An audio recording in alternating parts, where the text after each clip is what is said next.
Hi, my name is Chef Steve Cohen, and I'm here today to shoot a short instructional video about the making of gumbo. In my last video, I talked about how gumbo was my go-to dish. And so I'm going to explore the different types of gumbo, the ingredients that we have today, and why I like it, and the flavor profiles, and how you build a really good gumbo. So the basis of any gumbo is the roux. Now, roux is a French word, and it's spelled R-O-U-X. There are 4 different types of roux. There's a white roux, a blonde roux, a brown roux, and a black roux. Today, we're going to use a brown roux, and actually this is what a brown roux looks like when it's done. But we're going to go over, I'm going to show you how to make a roux, how to make a brown roux, and then we'll get that started. And once that's made, then we'll go through the rest of the components and I'll show you how to put gumbo together. So, the first thing we do is a roux is made of equal parts fat and flour. So we're going to heat up the pan, and we're going to start with our oil, and we're going to wait for the pan to get warm. You never want to put any type of oil or fat in a cold pan. So we're going to heat up the pan and then get it warm, and then we're going to put the oil in. Now, again, when we're using other types of fats, you want to make sure that your oil is hot before you add your flour. So here we have some white flour, and I've tried to use whole wheat flour, different types of flour, but it just doesn't work. You need to use white flour for this. So we're going to let this get hot, and then we're going to add the flour. And you can tell as the oil starts to get hot, you can see it starts to ripple. And I put my hand over just to gauge the heat, and it's getting there. So we want to warm the oil, and then we're going to put the flour in, and then we're going to use our whisk to whisk it together. And you can see, actually, if you want to come closer, you can see it start to bubble. Okay, that's what we want to see. And we are going to, you want to use a whisk and you want to incorporate it. Now, there are 2 methods of doing this. You can either make the roux separately like this and then brown it, cook it to a brown roux, or you can actually then make it in the pot. And I've already made some in the pot that we're going to use. But this is the consistency that you want. It looks like wet sand. And at this point, this is what we call a white roux. And I'm going to cook this down. I'm just going to cook for another minute or so, just to see. And you'll see this start to turn color. And actually, this will come from this texture, this consistency, and it'll get more liquidy. And as you cook it, the more you cook roux, the less thickening power it has. Roux are used as thickening agents to thicken sauces, soups, that sort of thing. So we're going to do that, and we're going to cook. You cook this and cook this, and it takes about 20 to 30 minutes to get a roux that actually looks like this.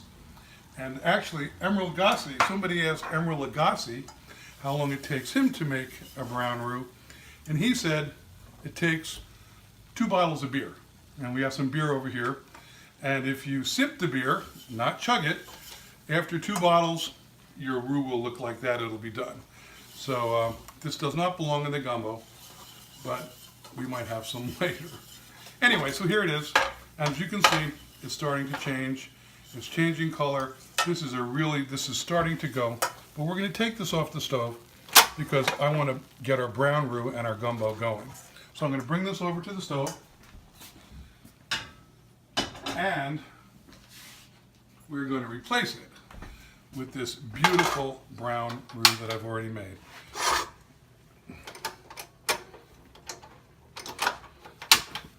And this took about a half hour to get to this color, but this is a perfect brown roux. You can take a look at that. It's the color of chocolate. And it's not brown, it's not burned. Okay, I've tasted it. And there's a difference between a brown roux and a burnt roux. And you got to be very careful. Once it gets down to this color, then it can burn.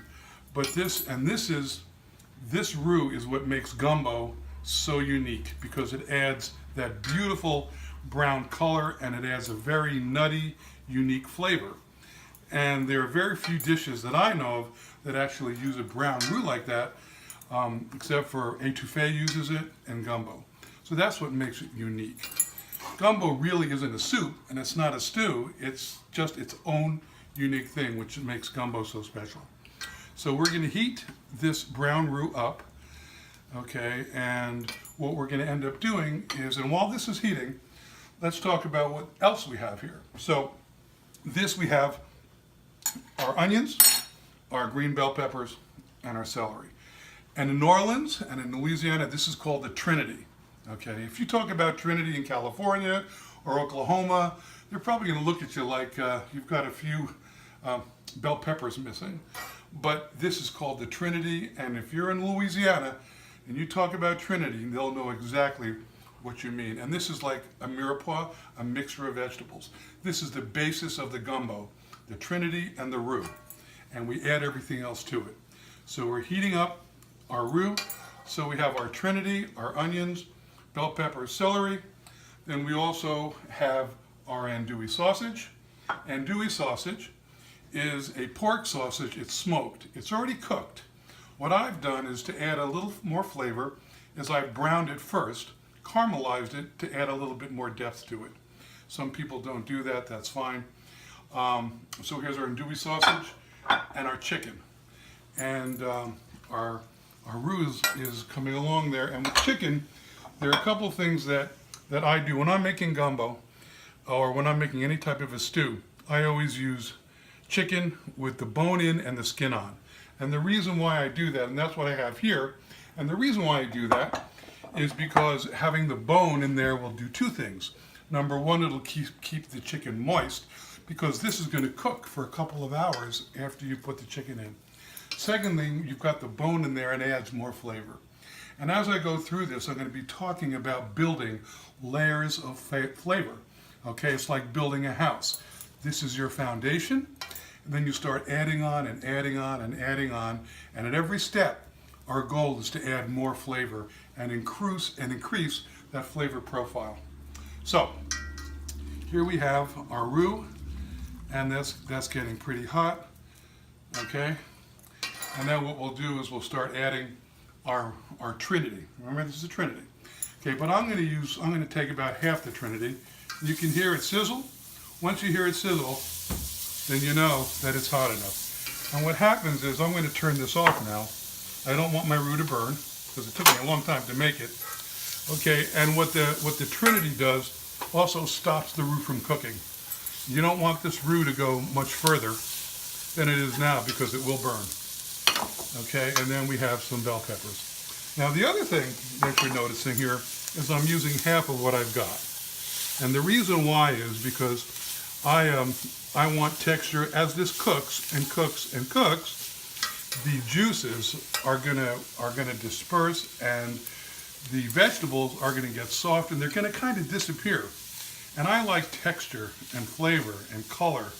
And so what I'm gonna do at the end, once all the ingredients are in, I'm gonna add the rest of our Trinity to give it a little bit of extra texture as it cooks. So this is beautiful. So here is your brown roux, and here is your Trinity cooking together. Okay, and again, I've turned it off because any further cooking of this roux is going to make it darker, and you could burn it. So you've got to be really careful when the roux gets to this stage. Okay, so we're going to let this cook for a few minutes.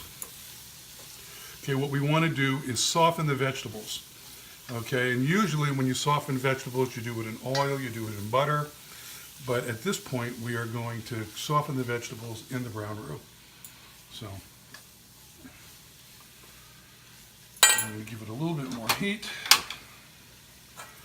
Okay, but again, at this point, you got to be really careful, because again, you don't want this roux to go too far. So we got that. And you can hear, and the thing is, one thing that I always talk to my students about is listening to. You know, your food will talk to you. Okay, and my roux and my Trinity are telling me that, and you can hear it sizzle. If you don't hear your food sizzle when you're cooking it, then the pan isn't hot enough, and that can cause other problems. So here we go, we've got this. This is good. Okay, so we're going to turn that off now. We don't want to cook further. And now it's time to add the chicken broth. So, okay, what we have here is hot chicken broth. And then what I do is I usually go hot to hot. Okay, let me put that over here. And